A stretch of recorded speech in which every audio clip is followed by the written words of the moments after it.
There is a man on YouTube named Carl Benjamin. He goes by Sargon of Akkad on YouTube. He is a man who seemingly abhors a being of consequence. He has nothing to say of any consequence. He has no philosophy that is of any consequence. And even when given the opportunity to say or do things of consequence, he spends that time gallivanting around talking about how hilarious the concept of rape is, or how maybe we should be allowed to talk about how the Holocaust isn't real. Carl Benjamin is not a person of consequence, but he was vital to my transformation, let's say, into someone on the far left, which is where I seem to have inexplicably landed on the political spectrum.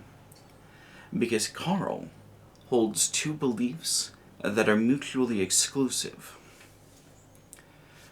The first is that any kind of political violence is abhorrent.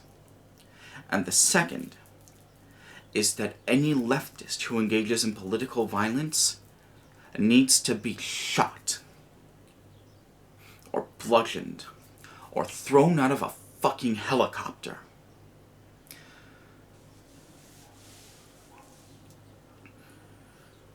It needs to be understood that these beliefs, while they are mutually exclusive by definition, it serves a purpose. I've talked about ideas as tools before, and this idea, this belief that he holds, that seems, very straightforwardly to be a double standard, allows his people, the people who are politically on his side, to get off scot-free for any sort of violence that they inflict, any sort of aggression that they impart. Whereas the most minor aggressions on the part of the left are reason enough for an immediate, disproportionately violent response.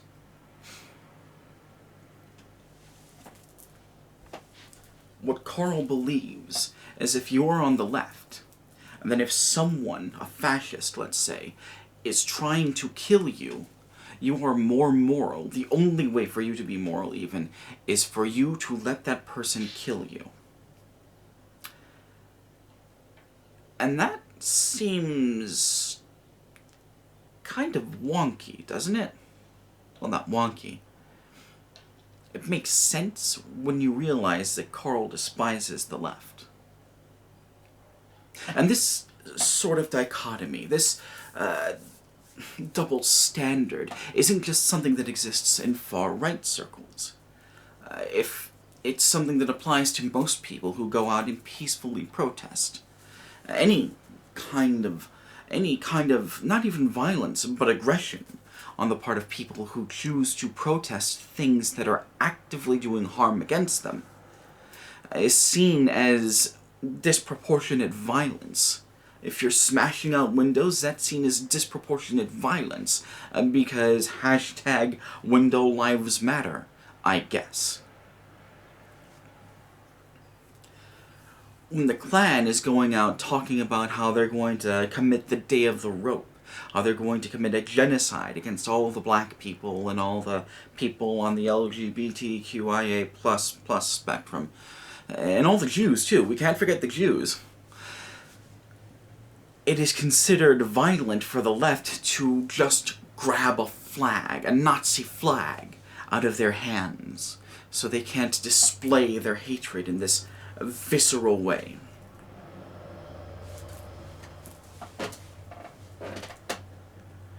If you look at police shootings, police violence that has been recorded, the plurality of it, the vast amount of it, even televised police violence, is engaged in when people are either trying to disengage from or are trying to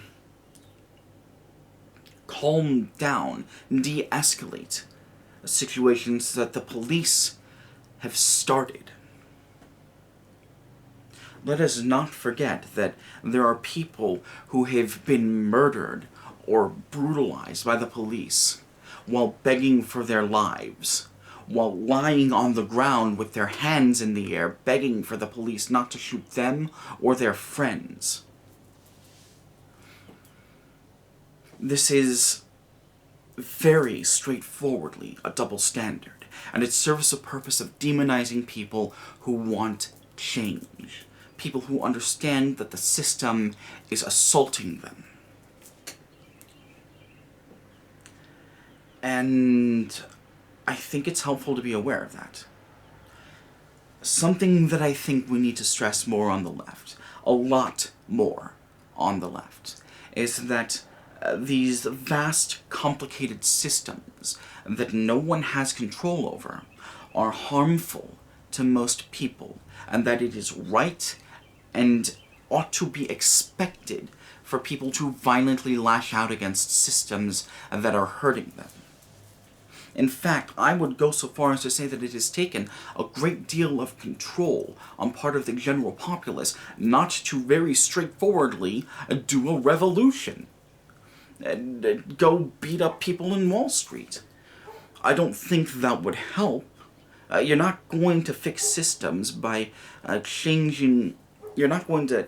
The people who are in control of the systems are fungible. They don't matter. It's the systems that matter, and those systems that need to change. I'm not advocating for political violence, and I would not advocate for political violence. It's pointless. It doesn't work. There's actually a really good video by Bad Empanada talking about how political violence does not work, and how we can view that in a modern context and a historical context.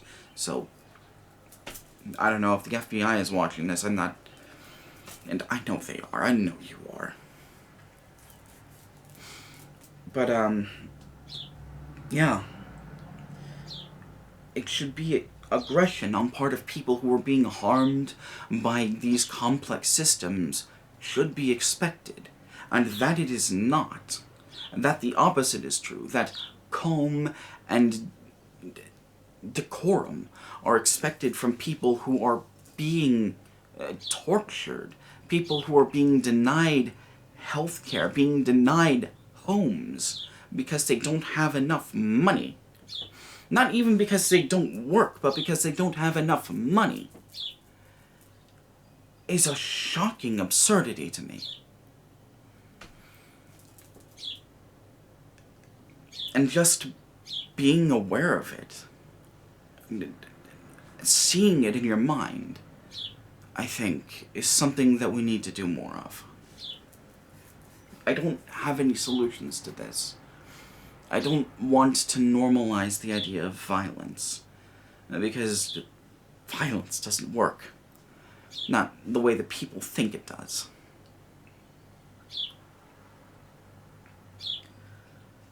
I don't know. It's something I'm going to dwell upon a bit more. Which is another way of saying that that's all I have to say about this. I'm all said out. Regular links are in the description of the video. That's my Twitter if you want to see what sort of nonsense I'm up to on Twitter. That's my Curious Cat if you want to send me anonymous questions. That's an email address you can contact me at if you inexplicably think that your leftist project would benefit from my participation. I don't know why you'd think that. I'm not a person who anyone benefits from. My Ko-Fi link is in the description. I don't want anyone to feel obligated to send money my way. I'm doing this because this is important to me. I hauled my whole ass computer 50 miles downstate so I could keep doing videos. I'm doing this because it's important to me. And I'm going to keep doing it for that same reason. But any amount of money that you can spare is very helpful. Last month, I got $150 from various people donating, giving me money, basically. And I was able to use that to fill the gas tank at least twice and get a shit ton of groceries. And I cannot understate how helpful that was. It might not seem like a lot, but it meant a lot to me, and I appreciate every bit of that. Not sure what video is going to come next, but things seem to be slowing down a bit in my life, knock on wood, so maybe I'll be able to get some full scripted videos out before the end of the month. Hopefully. Maybe. So yeah, until we get there, take care of yourselves, alright?